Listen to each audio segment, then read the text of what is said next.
Hi friends, welcome to பேன் kitchen. இன்றைக்கி நம்ம பார்க்க போகிற ரெசிபி ஹோட்டல் ஸ்டைல் வெண் பொங்கல். நம்ம சேனலை புதுசாக பார்க்குறவங்க சப்ஸ்கிரைப் பண்ணி வச்சுக்கோங்க. அப்போ தான் நோட்டிஃபிகேஷன் உங்களுக்கு வந்து சேரும். பொங்கல் பண்ண போகிறோம். இந்த கிளாஸால் ஒரு கிளாஸாக அரிசி எடுத்துக்கிட்டு இருக்கிறேன். இந்த கிளாஸால் அரை கிளாஸ் எந்த அளவு எடுக்கிறோமோ அதில் அரை அளவுக்கு பைத்தம் பருப்பு எடுத்துக்கிட்டு இருக்கிறேன். இதை ஒரு அரை மணி நேரம் ஊற வைக்கணும். அப்போ தான் நல்லா குழைய வேகும். அரிசி அரை மணி நேரம் ஊறிடுச்சு. நான் தண்ணியெல்லாம் கொஞ்சம் வடிகட்டிட்டு அதுக்கப்புறமா இதில் எடுத்துக்கிறேன்.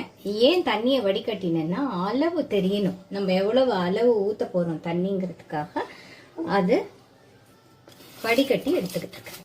இந்த கிளாஸால் ஒரு கிளாஸ் பால் எடுத்துக்கிட்டு இருக்கிறேன்.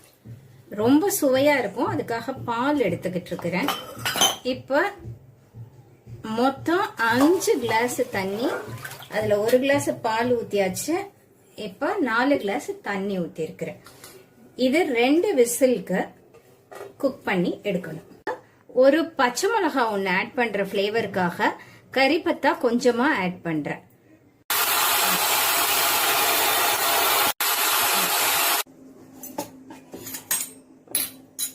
நம்மளுடைய பொங்கல் நல்ல உதிரி உதிரியா இருக்கு. இது நல்லா குழஞ்சிருக்கு. இதை நல்லா மசிச்சு விட்டானாக்கா குழஞ்சு போயிடும். இந்த ஸ்டேஜ்ல நம்ம என்ன பண்ணணும் அப்படின்னாக்கா, நல்ல நெய்யை ஊற்றி நல்ல தேவையான அளவு உங்களுக்கு எவ்வளவு பிடிக்குமோ அவ்வளோ நெய் ஊற்றலாம். இந்த நெய் ஊற்றிருக்கோம். இதை நல்லா இப்படி கலந்து விடலாம்.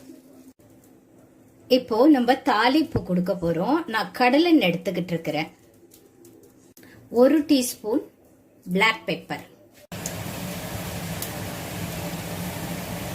இது பட்டார் பட்டார்னு வெடிக்க ஆரம்பிச்சிடுது. அந்த ஸ்டேஜ்ல நம்ம 1 டீஸ்பூன் ஜீரா,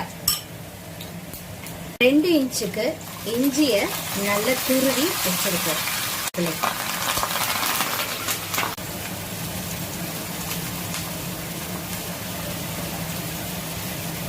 நல்ல பெருங்காய பொடி ஆஃப் பண்ணிடுங்க. இப்போ இதை அப்படியே நம்ம பொங்கல்ல டிரான்ஸ்ஃபர் பண்ண போறோம்.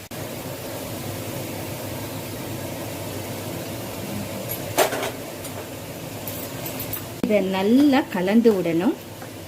உப்பு இப்போ என்ன செய்யணும் அப்படின்னாக்கா, இந்த மூடியை போட்டு மூடிடணும். நல்லா டைட்டா மூடி வச்சிடணும். ஒரு 10 நிமிஷத்துக்கு மூடி அதுக்கப்புறமா சர்வ் பண்ணலாம். எம்மி எம்மி ஹோட்டல் ஸ்டைல் வெண் பொங்கல் ரெடி. செஞ்சு பாருங்க, ஃபீட்பேக் கொடுங்க. Like, share, subscribe. Thank you for வாட்சிங்.